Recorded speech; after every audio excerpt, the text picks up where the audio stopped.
Hi ಸ್ನೇಹಿತರೆ, ಎಲ್ಲರಿಗೂ ನಮಸ್ಕಾರ. ನಾವು ಚಿಕ್ಕಮಗಳೂರಲ್ಲಿ ಖಾಲಿ ಮಾಡಿಕೊಂಡು ಸೀದಾ ನಾವು ಬೇಲೂರು ಕಡೆ ಬಂದ್ವಿ. ಬೇಲೂರಿಗೆ ಬಂದರೆ ನಮ್ಮ ಹನುಮಂತಣ್ಣ ಸಿಕ್ಕಿದ್ರು. ಅವ್ರ ಗಾಡಿ ನಮ್ಮ ಗಾಡಿ ಎಲ್ಲ ಪಕ್ಕದಲ್ಲಿ ಹಾಕ್ಕೊಂಡು ಇಲ್ಲೇ ನಾವು ಅಡುಗೆ ಮಾಡ್ಕೊಂಡು ತಿನ್ನೋಣ ಅಂತೇಳಿ ಬೇಲೂರಿಗೆ ಹೊರಟ್ವಿ. ಗಾಡಿ ಹಾಕ್ಕೊಂಡು ಬಂದು ಇಲ್ಲಿ ನೀರೆಲ್ಲ ಹಿಡ್ಕೊತಾ ಇದ್ದೀವಿ. ನಮ್ಮ ಉಮಾಪತಿ ಅಣ್ಣವರು ಆ ಗಾಡಿಯಲ್ಲಿರೋ ಕ್ಯಾನು ಮತ್ತು ನಮ್ಮ ಗಾಡಿ ಕ್ಯಾನು ಕ್ಲೀನಾಗಿ ಎರಡು ತೊಳೆದು ಹಿಡಿತಾ ಇದ್ದಾರೆ. ಅದಾದಮೇಲೆ ನಾವು ಗಾಡಿ ಹಾಕ್ಕೊಂಬಂದಿದ್ವಿ ಇಲ್ಲಿಗೆ ನೀರಿಗೆ ಅಂತ.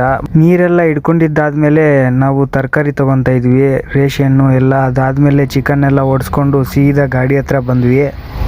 ಗಾಡಿಯಲ್ಲಿ ತರಕಾರಿ ಎಲ್ಲ ಕಟ್ ಮಾಡೋದು ಶುರು ಮಾಡಿದ್ರು. ನೀರೆಲ್ಲ ತರ್ತಾಯಿತ್ತು ಉಮಾಪತಿ ಅಣ್ಣ ಪಾತ್ರೆ ತೊಳೆಯೋಕ್ಕೆ ಮತ್ತು ತರಕಾರಿ ಅವೆಲ್ಲ ತೊಳ್ಕೊಳ್ಳೋಕ್ಕೆ. ಈ ನೀರೆಲ್ಲ ಕೂಡ ಟ್ಯಾಂಕಲ್ಲಿ ಹಿಡ್ಕೊಂಬಂದಿದ್ದು. ಯಾಕಪ್ಪ ಅಂದರೆ ಇವನ್ನೆಲ್ಲ ಕುಡಿಯೋಕ್ಕಾಗಲ್ಲ, ಅಷ್ಟೊಂದು ಚೆನ್ನಾಗಿರಲ್ಲ ನೀರು.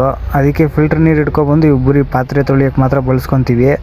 ನಮ್ಮ ಉಮಾಪತಿ ಅಣ್ಣವರು ಕ್ಲೀನಾಗಿ ಸ್ಟವ್ ಎಲ್ಲ ಒರೆಸ್ತಾಯಿದ್ರು. ನಮ್ಮ ಹನುಮಂತಣ್ಣ ಅಕ್ಕಿ ಎಲ್ಲ ಕ್ಲೀನಾಗಿ ತೊಳೆದು ಸ್ಟವ್ ಮೇಲೆ ಇಟ್ಟರು.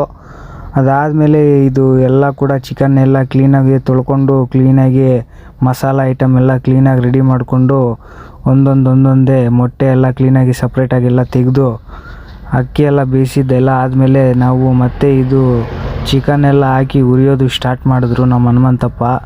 ಯಾಕಂದರೆ ಆ ಅಣ್ಣನಿಗೆ ತುಂಬ ಅನುಭವ.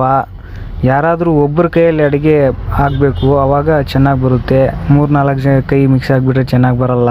ನಾನು ಸೌತೆಕಾಯಿ, ಈರುಳ್ಳಿ, ಕ್ಯಾರೆಟು, ನಿಂಬೆಹಣ್ಣು ಎಲ್ಲ ಕ್ಲೀನಾಗಿ ಹಚ್ಚಿ ಇಟ್ಟಿದ್ದೀನಿ. ಚಿಕನ್ ಎಲ್ಲ ಕೂಡ ತುಂಬ ಚೆನ್ನಾಗಿ ಬೇಯ್ತಾ ಇತ್ತು.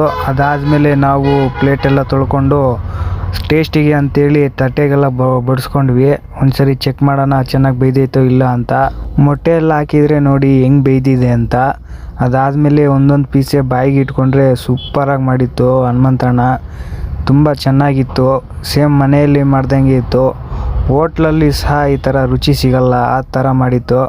ಡ್ರೈವರ್ ಅಂದರೆ ಬರೀ ಗಾಡಿ ಓಡಿಸೋದೆ ಅಂತ ಅಂದ್ಕೊಂಡಿದ್ದೀರಾ ನೀವು. ಒಂದೊಂದು ಟೈಮಲ್ಲಿ ಭಟ್ರು ಆಗ್ತಾರೆ, ಫಾರ್ಮರ್ ಆಗ್ತಾರೆ, ಗಾಡಿ ಓಡಿಸ್ತಾರೆ, ಕೂಲಿ ಹಾಕ್ತಾರೆ, ಪ್ರತಿಯೊಂದು ಹಾಕ್ತಾರೆ. ನಮ್ಮ ಉಮಾಪತಿ ಅಣ್ಣವರು ಕೂಡ ಚೆನ್ನಾಗಿ ತಿಂದು ಸೂಪರಾಗೈತೆ ಕಣೋ, ಹನುಮಂತಣ್ಣ ಸೂಪರಾಗಿ ಮಾಡಿದ್ದಾರೆ ಕಣೋ, ಇನ್ನೂ ಒಂದು ಪೀಸ್ ತಿಂದು ಬೇಕಾದರೆ ಹೇಳ್ತೀನಿ ನೋಡು ಅಂತ ಹೇಳ್ತಾ ಇತ್ತು.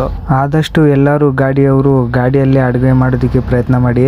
ಯಾಕಂದರೆ ಹೋಟ್ಲಿಗಿಂತ ನಾವೇ ಮಾಡ್ಕೊಂಡು ತಿಂದರೆ ಎಷ್ಟೋ ಚೆಂದ.